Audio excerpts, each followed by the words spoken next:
ஹல்லேலூயா. கர்த்தராகிய இயேசு நாமத்தில் உங்களை வாழ்த்துகிறேன், வரவேற்கிறேன். இந்த வேளையில் நம்மளுக்கு கொடுக்கப்பட்ட வார்த்தை எசேக்கியேல் 12:15 பாருங்கள், வாசிக்கிறேன். அப்படி நான் அவர்களை ஜாதிகளுக்குள்ளே தூற்றி அவர்களை தேசங்களிலே சிதறடிக்கும் போது நான் கர்த்தர் என்று அறிந்து கொள்வார்கள். அப்படி நான் அவர்களை ஜாதிகளுக்குள்ளே தூற்றி அவர்களை தேசங்களிலே சிதறடிக்கும் போது நான் கர்த்தர் என்று அறிந்து கொள்வார்கள். பாவம் செஞ்சாங்க எரேமியா காலத்தில் பாவம் செஞ்சாங்க. நேபுகாத்நேச்சரை வச்சு தேசத்தங்களை மக்களெல்லாம் கொண்டு போட்டாங்க. நேபுகாத்நேச்சரை ஆண்டவர் வச்சு இஸ்ரவேல் ஆலயத்தை, யூதா தேசத்துள்ள ஆலயத்தை சுட்டெரித்து போட்டார். எரேமியா காலத்தில் அழிச்சு போட்டார். எரேமியா வார்த்தையின்படியே எல்லாம் நடந்தது. இப்பொழுதும் நடக்கும். இப்பொழுதும் அதே தான். தேசங்களில் ஜனங்களை ஜாதிகளை தூற்றி அவர்கள் தேசங்களை சிதறடிக்கும் போது நான் கர்த்தர் என்று அறிந்து கொள்வார்கள். உலக பாவத்தில் விழுந்து கொண்டிருக்கு. சுகபோக வாழ்க்கையை விரும்புகிறாங்க. தேவனை மறந்தாங்க. பரிசுத்த ஓய்வினாலே நினையாமல் போனாங்க. சபைக்கு வராமல் எல்லாரும் கால் போன போக்கில் போய்கொண்டு இருக்கிறாங்க. இந்த நாளிலே எல்லாரும் ஜெபிக்கணும், திறப்பில் நிற்கணும்.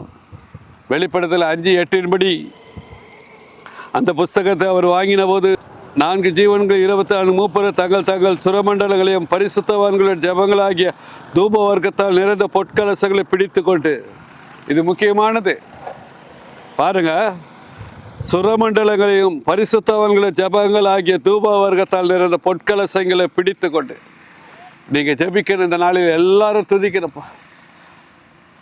கையோசையோடு கைத்தாளங்களோடு பாருங்க, சுரமண்டலங்களோடு ஆண்டவரை ஆராதிக்கணும். இந்த நாளிலே துதிக்கணும், ஜபம் பண்ணணும்.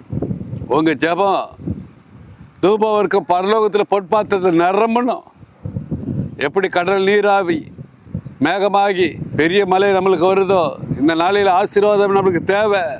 ஆசீர்வாதம் நம்மளுக்கு தேவை. பரலோகத்திலிருந்து நம்மளை பாதுகாக்கணும். தேவாதி தேவன் பாதுகாப்பு கொடுக்கணும். எப்படி இஸ்ரவேல் ஜனங்களுக்கு பாதுகாப்பு கொடுத்தாரோ, இஸ்ரவேல் தேசத்து வனாந்தரத்தில் 40 வருடம் பாதுகாப்பு கொடுத்தாரு. எந்த ஒரு காற்றும் கிடையாது, எந்த ஒரு மலையும் கிடையாது, எந்த ஒரு சேதம் இல்லாமல் பாதுகாத்தார்.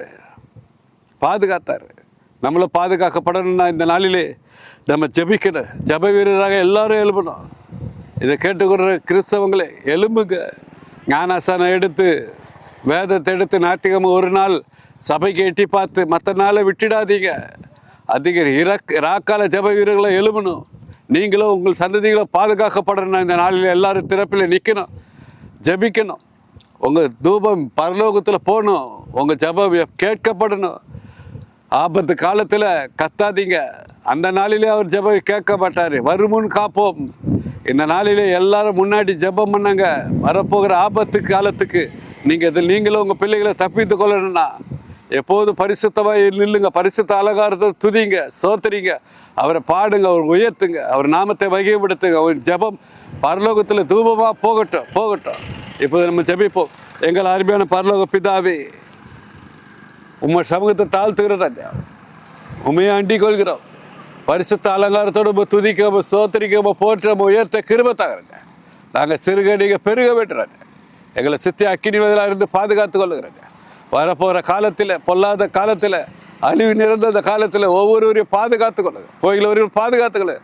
எந்த தீங்கு எந்த பொல்லா போகிறத பாதுகாத்துக்கொள்ளுங்க. ஏசுவின் நாமத்தை ஜெபிக்கிறோம், ஜெபங்களே பிதாவே. ஆமென்.